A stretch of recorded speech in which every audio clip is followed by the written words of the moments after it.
On connaît la Normandie terre de tournage, mais moins la Normandie terre de montage.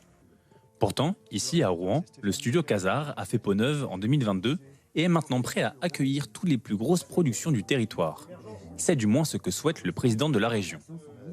Moi, je sais qu'il y a plein de Normands qui vont avoir envie.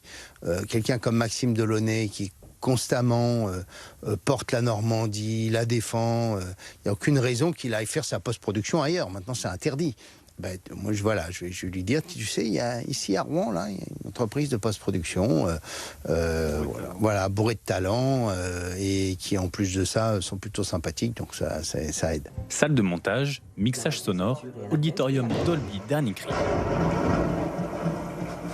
Ah bah, c'est clair que l'objectif de ce projet-là, c'est aussi de revendiquer un savoir-faire normand.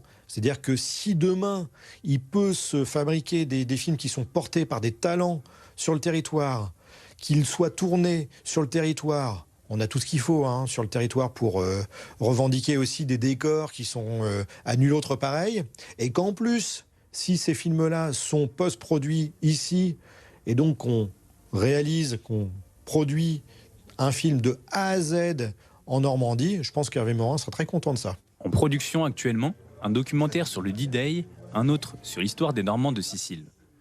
Le studio Casar fait résolument rayonner la Normandie et compte bien, avec près de 40 ans d'expertise, s'imposer comme un acteur clé du secteur. Et promouvoir des productions 100% locales.